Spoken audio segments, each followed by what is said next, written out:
ಇರಾನ್ನ ಸರ್ವೋಚ್ಚ ನಾಯಕ ಆಯತೊಲ್ಲಾ ಅಲಿ ಖಮೇನಿ ಇಸ್ರೇಲ್ ದಾಳಿಯಲ್ಲಿ ಫೆಬ್ರವರಿ 28ರಂದು ಸಾವನ್ನಪ್ಪಿದ ನಂತರ ದೇಶದ ರಾಜಕೀಯ ಮತ್ತು ಧಾರ್ಮಿಕ ವಲಯದಲ್ಲಿ ಉತ್ತರಾಧಿಕಾರ ಪ್ರಶ್ನೆ ಮತ್ತೆ ಪ್ರಮುಖವಾಗಿ ಎದ್ದಿದೆ.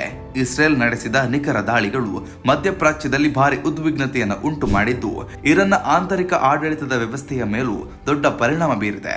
ಖಮೇನಿ ಅವರ ನಿಧನದ ನಂತರ ಹೊಸ ಸರ್ವೋಚ್ಚ ನಾಯಕ ಯಾರು ಎಂಬ ಕುತೂಹಲ ಹೆಚ್ಚಾಗಿದೆ. ತಜ್ಞರ ಅಭಿಪ್ರಾಯದಂತೆ ಗಾರ್ಡಿಯನ್ ಕೌನ್ಸಿಲ್ನ ಧಾರ್ಮಿಕ ಸದಸ್ಯ ಅಲಿ ರೇಜಾ ಅರಾಫಿ ಪ್ರಮುಖ ಪಾತ್ರವನ್ನು ವಹಿಸಿಕೊಂಡಿದ್ದಾರೆ.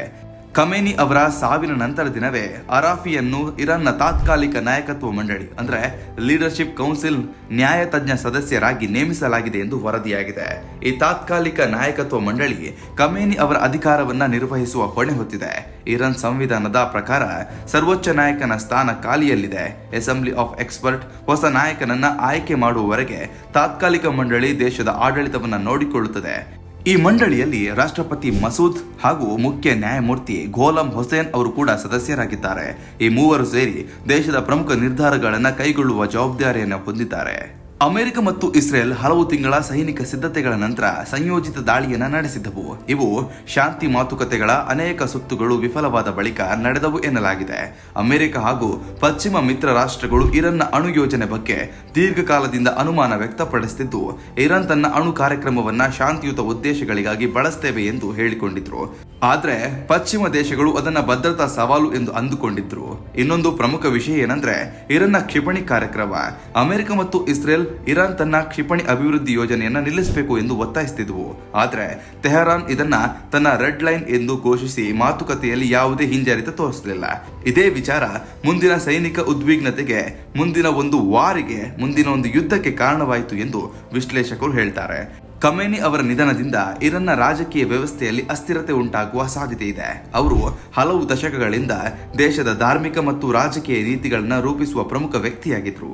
ಅವರ ಅನುಪಸ್ಥಿತಿಯಲ್ಲಿ ಅಧಿಕಾರ ಸಮತೋಲನ ಹೇಗೆ ರೂಪಿಸಿಕೊಳ್ಳುತ್ತದೆ ಎಂಬುದು ಈಗ ಗಮನಾರ್ಹ ವಿಷಯವಾಗಿದೆ. ಅಲಿ ರೇಜಾ ಅರಾಫಿ ಅವರನ್ನ ಕೆಲವರು ಮಧ್ಯಮ ಮನೋಭಾವದ ಧಾರ್ಮಿಕ ನಾಯಕನಾಗಿ ಪರಿಗಣಿಸುತ್ತಿದ್ದಾರೆ. ಇನ್ನು ಕೆಲವರು ಕಠಿಣ ಧೋರಣೆಯನ್ನ ಮುಂದುವರೆಸುವ ಸಾಧ್ಯತೆ ಇದೆ ಎಂದು ವಿಶ್ಲೇಷಿಸುತ್ತಿದ್ದಾರೆ.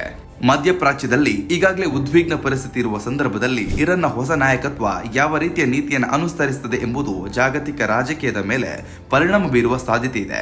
ಅಣು ಕಾರ್ಯಕ್ರಮ, ಕ್ಷಿಪಣಿ ಅಭಿವೃದ್ಧಿ ಮತ್ತು ಪಶ್ಚಿಮ ರಾಷ್ಟ್ರಗಳೊಂದಿಗೆ ಸಂಬಂಧಗಳು ಮುಂದಿನ ದಿನಗಳಲ್ಲಿ ಯಾವ ದಿಕ್ಕಿನಲ್ಲಿ ಸಾಗ್ತದೆ ಎಂಬುದು ಗಮನ ಸೆಳೆಯುತ್ತಿದೆ. ಒಟ್ಟಾರೆಯಾಗಿ ಖಮೇನಿ ಅವರ ನಿಧನದಿಂದ ಉದ್ಭವಿಸಿದ ಉತ್ತರಾಧಿಕಾರ ಪ್ರಶ್ನೆ ಕೇವಲ ಇರಾನ್ ಒಳಗಡೆ ಒಂದು ವಿಷಯವಲ್ಲ, ಇದು ಜಾಗತಿಕ ರಾಜಕೀಯ ಸಮತೋಲನಕ್ಕೂ ಸಂಬಂಧಿಸಿದೆ. ತಾತ್ಕಾಲಿಕ ನಾಯಕತ್ವ ಮಂಡಳಿ ಕಾರ್ಯನಿರ್ವಹಿಸುತ್ತಿರುವ ಈ ಹಂತದಲ್ಲಿ ಅಸೆಂಬ್ಲಿ ಆಫ್ ಎಕ್ಸ್ಪರ್ಟ್ ಹೊಸ ಸರ್ವೋಚ್ಚ ನಾಯಕನನ್ನ ಆಯ್ಕೆ ಮಾಡುವ ಪ್ರಕ್ರಿಯೆ ವಿಶ್ವದ ಗಮನವನ್ನ ಸೆಳೆದಿದೆ. ಮುಂದಿನ ನಾಯಕತ್ವವು ದೇಶದ ಭವಿಷ್ಯವನ್ನ ಯಾವ ದಿಕ್ಕಿನಲ್ಲಿ ಕೊಂಡೊಯ್ಯುತ್ತದೆ ಎಂಬುದೇ ಈಗ ಪ್ರಮುಖ ಪ್ರಶ್ನೆಯಾಗಿ ಉಳಿದಿದೆ. ಯಾವುದೇ ಸುದ್ದಿಯ ಅಪ್ಡೇಟ್ ಅನ್ನ ಮಿಸ್ ಮಾಡ್ಕೊಳ್ಬಾರ್ದು ಅಂದ್ರೆ ಈಗ್ಲೇ ಒನ್ ಇಂಡಿಯಾವನ್ನ ಸಬ್ಸ್ಕ್ರೈಬ್ ಮಾಡಿ. ನಿಮಗೆ ಬೇಕಾದ ಭಾಷೆಯಲ್ಲಿ ಎಲ್ಲಾ ಸುದ್ದಿ ತಿಳಿಬೇಕು ಅಂದ್ರೆ ಒನ್ ಇಂಡಿಯಾ ಆಪ್ ಅನ್ನ ಡೌನ್ಲೋಡ್ ಮಾಡ್ಕೊಳ್ಳಿ.